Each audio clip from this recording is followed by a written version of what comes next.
మనం ఈరోజు 4వ తరగతి తెలుగు గుణింత పదాలు రాయడం సాధన చేద్దాం. అభ్యాసపత్రం 5 బోధనాంశం గుణింత పదాలు రాయడం. ఫస్ట్ బిట్ ధారాళంగా చదవడం, అర్థం చేసుకోవడం. ఈ కింది పదాలను చదవండి, సరైన విధంగా రాయండి. మనకి ఇక్కడ పదాలు చూడండి, వీటిని అటు ఇటుగా అక్షరాలు ఇచ్చాడు, మనం వాటిని సరిచేసి రాయాలి.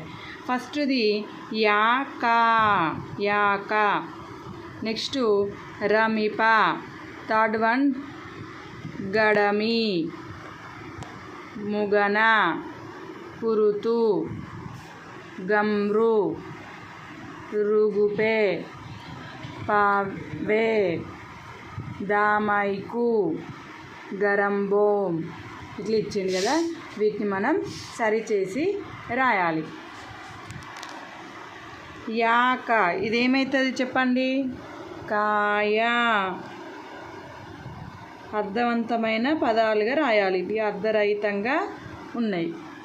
కాయ.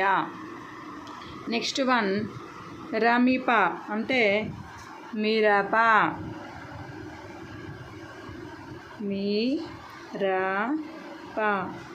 నెక్స్ట్ గడమి అంటే మీగడ. వీటికి ఒక అర్థం అనేది వస్తుంది చూడండి మనం రాసిన వాటికి. నెక్స్ట్ ముగన, మునగ.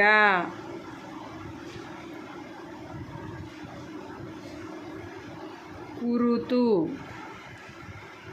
కూతురు, కూతురు.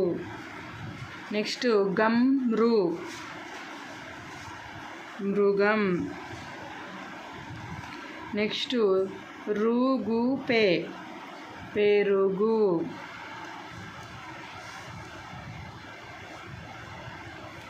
పావే, వేప. దామైకు, మైదాకు. గరంబోం, బొంగరం.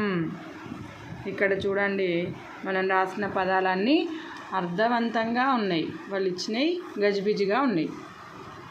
నెక్స్ట్ సెకండ్ బిట్టు ఆలోచించి సొంతంగా రాయడం స్వీయ రచన. ఈ కింది గళ్ళలోని అక్షరాలతో ఏర్పడే పదాలు రాయండి. ఇక్కడ గళ్ళలో మనకి ఏమి ఇచ్చాడో ఒకసారి అక్షరాలు చూడండి.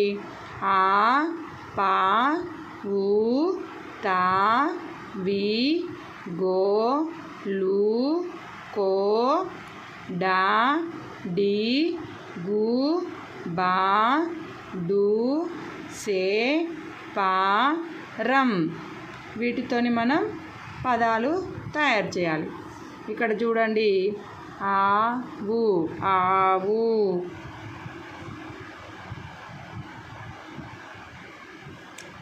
తర్వాత గోడుగు,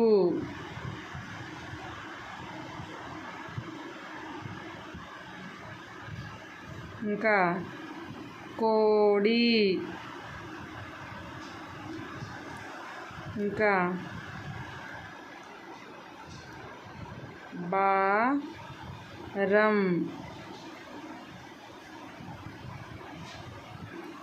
గుడి,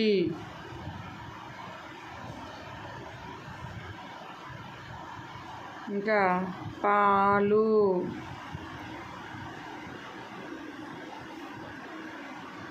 ఇంకా గుడిసె,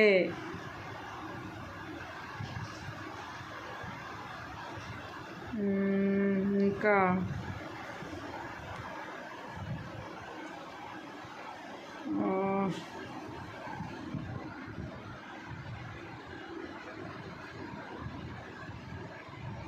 ఇంకేమొస్తాయి ఆలోచించండి.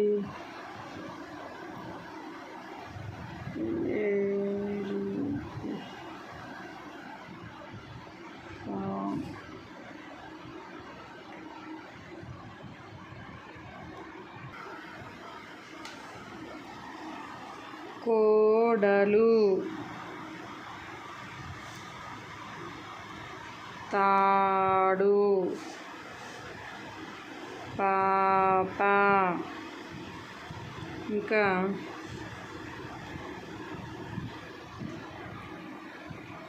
బావి ఇంకా చూడండి